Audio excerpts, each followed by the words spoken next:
아이들이 오후 예배 때 찬양을 준비해서 인도도 하고 그러죠. 아마 주변의 아이들이 처음에 악기를 다룰 때는 이 정도 할지 몰랐을 거예요. 그런데 우리는 느낍니다. 아이들이 이런 정도의 실력이 되었구나. 아이들도 느낄 거예요. 나도 이렇게 할 수 있네. 그런데 연습이라는 것은 악기에 대한 책을 보거나 유튜브로 보거나 그렇게 해서 악기 실력은 습득되지 않습니다. 때에 따라서는 개인 레슨도 받고 때에 따라서는 소그룹이 모여가지고 이렇게 또 연습도 해보고 그리고 단체 팀이 모여가지고 이렇게 악기를 연습하고 찬양 예배를 진행하는 그 모습 안에서 우리가 성장하는 모습을 가지고 가는 거죠. 요즘에 신의 악단이라는 유명한 영화가 났어요. 북한에서도 하나님을 찬양하는 그런 모습. 그 모습을 통해서 우리가 무엇을 느끼냐면 찬양은 힘이 있다. 어린 아이들이 찬양을 하는 거에 대해서 좀 불편하게 생각할 수도 있는데 찬양에는 힘이 있다. 우리가 기도로 밀어주면 아이들이 찬양을 통해서 그 은혜가 전달될 수가 있다. 그런 희망을 우리가 보고 나아갈 수가 있는 거죠. 예수님이 제자들을 가르칠 때 모습을 보면 또 그러한 모습이 드러납니다.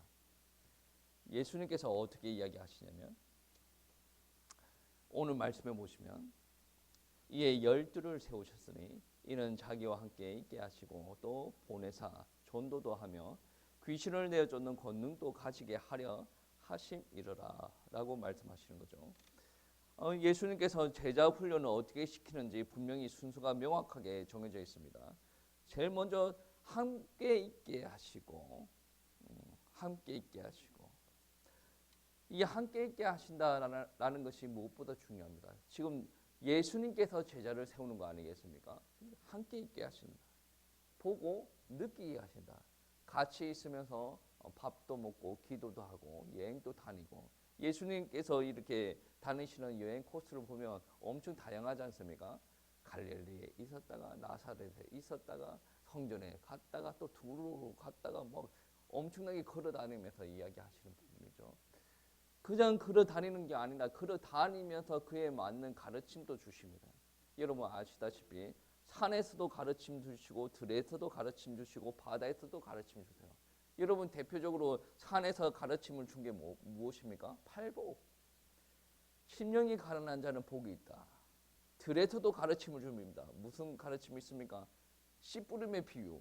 길에 지나다니다가 씨 뿌리는 자들이 있고 그런 농사 짓는 부분들이 있으니까 그에 맞도록 영적인 가르침을 주는 거예요. 왜냐하면 이미지가 이미 제자들 머릿속에 들어가 있는 거죠. 씨를 뿌리면 4가지 땅으로 퍼진다는 거죠. 길가, 돌짝, 그리고 옥토, 가시덤불. 그러면서 이제 영적으로 가르침을 주시는 거죠. 바다에서 가르침도 주십니다.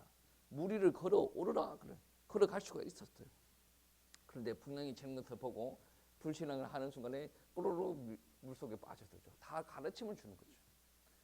한 번은 우상숭배 심한 땅으로 가서 가르침을 주시고 한 번은 성전에 가서 가르침을 주시고 우상숭배 심한 땅에 가서 가르침을 주실 때 어떻게 예수님께서 질문을 하십니까? 사람들은 나를 누구라 하느냐? 여러 가지 이야기가 나오죠.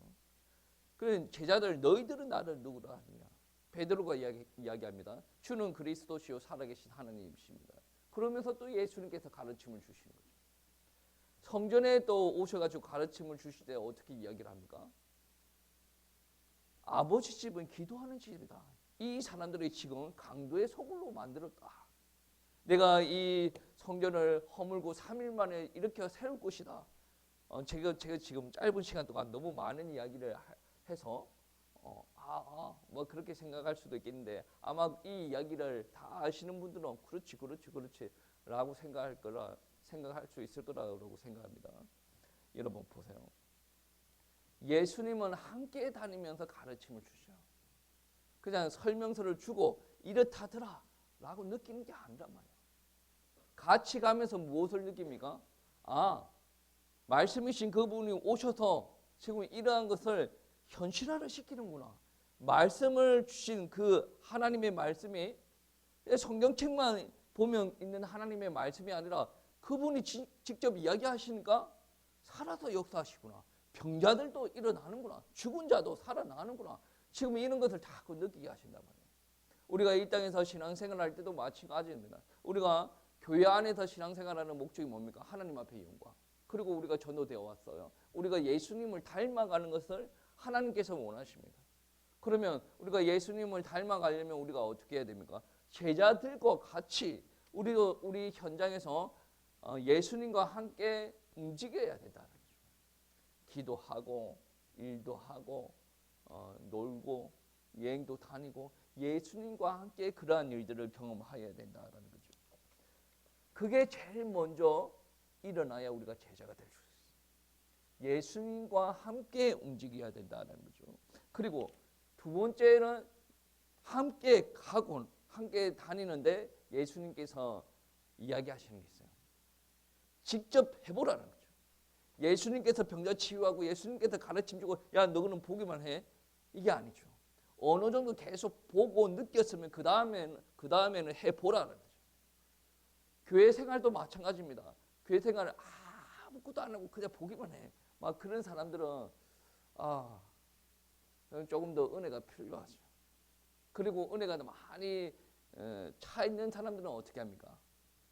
이것도 해볼까? 저것도 해볼까? 한 발짝 한 발짝 내딛기 시작하는 거죠. 예수님도 그랬어요.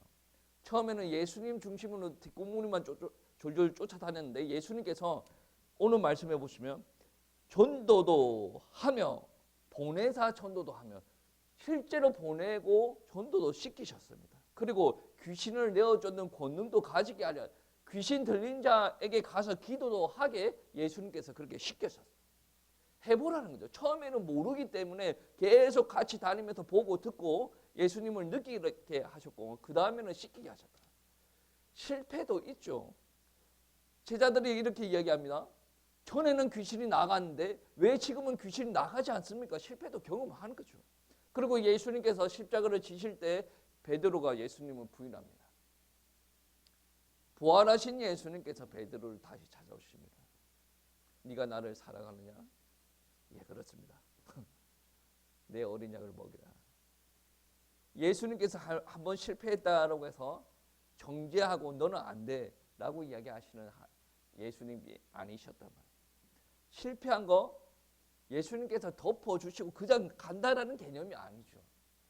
실패는 실패고 그 실패를 통해서 이제 점검이 되고 한 단계 더 도약할 수 있도록 합니다. 교회가 실수하는 부분들이 뭔지 아십니까? 실패했어. 다 덮고 가. 여러분 다 덮고 가는 게 교회가 아니란 말이에요. 누가 다 덮고 가요? 성경책에 누가 다 덮고 가요? 성경책에 덮고 가는 거 없어요. 더 큰 은혜로 내가 성장해 가는 거지. 여러분 한번 보세요.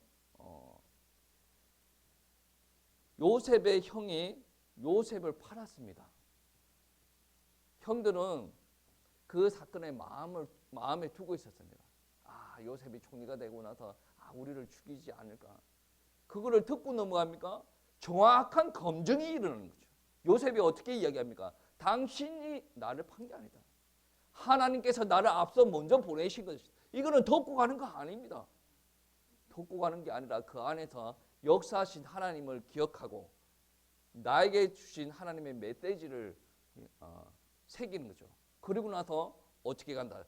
그저 덮고 간다 이렇게 가버리면 나중에 달라요. 그 일이 하나님의 뜻이었구나. 딱 새기는 거죠.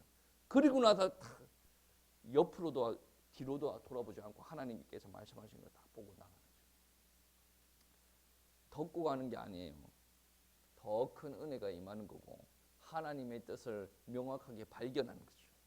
우리가 실수를 많이 합니다. 그 실수를 통해서 덮고 가십시다. 아닙니다. 교회는 덮고 가면 안 돼요. 덮고 가면 똑같은 일이 생겨요. 기도하면서 회복해야 돼요. 나에게 이런 잘못이 있었구나. 나의 실수구나. 이런 부분을 내가 고치고 넘어가야 되겠구나. 그런 일들이 일어나야 됩니다. 그리고 우리가 이렇게 예수님을 보고 예수님께서 시키는 것을 하고 이런 일을 해 나가는 것이 무엇을 위함입니까? 예수님의 제자 되기 위함입니다. 그래서 예수님께서 하신 일을 보고 우리가 따라가는데 그 안에서 가장 중요한 것이 무엇이냐? 섬김이에요. 목회에 대한 책을 보든 예배에 대한 책을 보든 설교에 대한 책을 보든 빠지지 않는 단어가 있어요. 섬김이에요. 예수님께서 섬기는 것을 보여주셨어요. 어린 아이를 귀찮게 여기지 않으셨어요. 과부를 보고 무시하지 않으셨단 말이에요. 병자와 가난한 자들을 보고 예수님께서 그냥 지나치지 않으셨단 말이에요. 항상 발걸음을 멈추셨다. 우리는 육적으로 생각하면 힘 있는 사람, 권력 있는 사람, 돈 있는 사람, 육신적으로 건강한 사람을 찾을지 모르겠지만 예수님의 발걸음은 항상 연약한 자들을 향하셨다. 섬김이에요. 그 섬김을 이야기할 때 예수님이 먼저 제자들을 섬겨주셨어요. 그 말은 무슨 말이냐면 너희가 먼저 섬김을 받으라. 그리고 나서 나가서 섬기라. 베드로가 예수님 앞에 예수님의 섬김을 받았죠. 그리고 나서 나중에 어린 양을 먹이라라고 이야기를 하시죠. 세족식의 이야기도 마찬가지입니다. 예수님께서 발을 씻겨주십니다. 섬겨주시는 거죠. 그와 같이 섬김을 받았던 모습 가지고 마음 가지고 가서 복음을 모르는 사람들을 섬기라는 거죠. 여러분 가정에서도 마찬가지입니다. 부모와 자식이 있습니다. 물론 은혜를 부모가 먼저 받았어요. 그러면 은혜 먼저 받은 사람들이 먼저 섬겨야 돼요. 그렇지 않습니까? 은혜가 먼저 임했다라고 해서 내가 먼저 됐어. 똑바로 안에 이렇게 다다다다 해버리면 내한테 먼저 은혜 온 이유가 없어요. 은혜가 먼저 임한 것이 권력을 가졌다라는 부분들이 아니거든요. 은혜를 먼저 받았으니 내가 먼저 아이들이 하나님에게 은혜 받기 전까지 내가 먼저 섬기는 거죠. 우리 오예배도 마찬가지입니다. 애들이 엄청나게 잘해서 우리가 그렇게 예배 이렇게 드리는 부분들이 아니지 않습니까? 우리가 먼저 은혜 받았어요. 근데 애들이 성장하기까지 우리는 참고 인내하고 기도해 줄 수가 있단 말이에요. 부부 간의 관계에서도 마찬가지예요. 한 배우자가 하나님을 믿지 않아요. 자기 육신적인 이야기만 막 주장을 합니다. 근데 그 사람을 두고 에이 귀신 들렸네, 마귀 새끼, 막 이렇게 할 필요가 없는 거죠. 은혜가 없는 사람 아니겠습니까? 그럼 은혜가 이미 임한 우리들은 어떻습니까? 아, 저 사람이 아직 하나님의 은혜가 없구나. 은혜가 먼저 임한 내가 그를 위해서 기도해야 돼. 섬김의 모습이 있어야 돼. 지금 또 예수님께서는 하늘 보좌 우편에서 우리를 위해서 중보하고 계십니다. 섬김이에요. 그런 모습 따라 우리도 옆에 있는 지체를 섬기는 모습이 있어야 되지 않겠습니까? 있어야 돼요. 우리는 계속 목표를 두고 달려가는 사람들이 아니에요. 달려가면서도 같이 가기 위해서 손을 뻗어야 돼요. 교회는 지체 아닙니까? 우리가 그리스도의 몸 아니겠습니까? 나만 잘나서 달려가서 될 일이 하나도 없습니다. 함께 가야 됩니다. 그래서 우리가 예수님을 닮아가려면 신앙생활을 오래 해서 되는 게 아니에요. 물론 그런 것도 필요하지만 내가 지금 어린아이인데 어른 되면 자연스럽게 내가 예수님을 닮은 모습이 회복되겠지. 회복 안 됩니다. 훈련이 있어야 됩니다. 예수님과 함께 지내야 되고 예수님께서 시키는 일을 해야 되고 그리고 예수님께서 보여주신 섬김의 모습을 따라가야 됩니다. 이거를 내가 하려고 노력해야 돼요. 교회는 그 안에 작은 교회들이 많이 있습니다. 우리 교회를 보더라도 주일학교가 있고 찬양팀이 있고 여러 개의 작은 교회들이 있지 않습니까? 그 작은 교회가 왜 있겠습니까? 악기를 배우는 거와 유사하다 그랬죠. 악기 배울 때 전체만 모여가지고 열심히 해서 되는 부분이 아니에요. 두세 명 모여가지고 악기 연습도 한번 해보고 혼자 열심히 악기를 5마디씩 쳐보고 또 쳐보고 또 쳐보고 그런 시간들이 다 모여가지고 큰 악기팀, 찬양팀을 이루는 거 아니겠습니까? 우리 신앙생활도 마찬가지입니다. 우리 작은 교회 안에서 어떤 일들이 일어나야 됩니까? 혼자 연습을 해봐야 된다니까. 옆에 다른 지체가 있는 게 불편할 수도 있어요. 왜? 내 마음대로 못하니까. 때에 따라서는 여러분 성경 봐야 됩니다. 옆에 친구가 있어요. 친구를 도와주는 거 해봐야죠.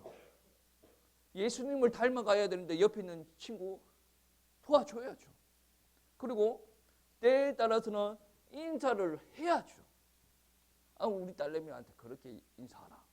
누가 뭐 선물 사주면 감사하도록 하라. 가르치고 있는데 아직까지 부끄러움이 좀 많은지 좀 그런 게 있어요. 해야 돼요. 그래야 성장을 한단 말이에요.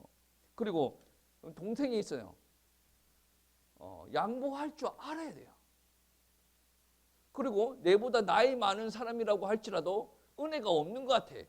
그러면 어린 아이라도 은혜가 임하지 않은 나이 많은 사람한테도 양보할 줄도 알아야 돼요. 저 사람은 이런 은혜가 없구나. 그러면 내가 기도하면서 저 사람한테 좀 맞춰줘야 되겠구나. 이런 것도 있어야 됩니다. 그게 바로 훈련이에요. 오늘날 한국에서는 자기 자녀들이 불편한 것을 시키지 않으려고 합니다. 훈련을 안 시키려고 합니다. 우리 집에서는 이 아이가 얼마나 귀한 아이인데 친구들과의 관계에서 우리 애가 좀 양보를 한다? 그거 못 찾는 부부가 있어요. 양보하는 것도 훈련이에요. 아이가 더 나중에 크게 성장하면 그것들이 귀중하게 쓰임 받을 수가 있단 말이에요. 우리는 예수 그리스도의 복음 안에서 우리 아이들이 귀하게 쓰임 받았으면 좋겠어요. 우리도 귀하게 쓰임 받았으면 좋겠어요. 그러면 어떻게 해야 됩니까? 불편한 거 기도하면서 때에 따라서는 지킬 필요가 있어요. 아마 오늘 찬양팀 안에서도 아이들이 불편해 할 수도 있을 거예요. 우리 아이들도 그렇게 이야기합니다. 왜 갑자기 악기를 연주를 해야 됩니까? 그 설득이 필요한 일은 아닌 것 같아요. 왜?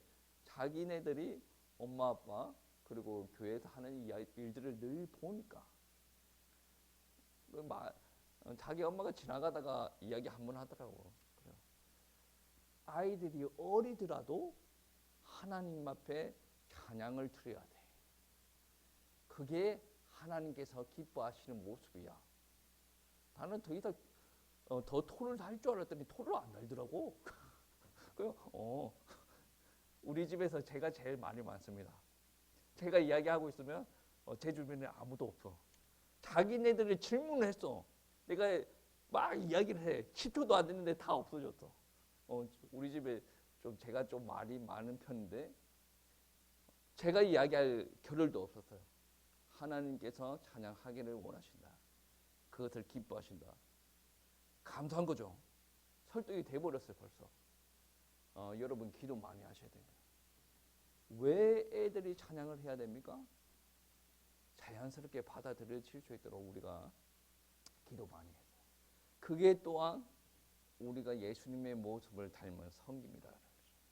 이 모습들을 통해서 하나님께서 기뻐하시는 일들이 일어났으면 좋겠습니다.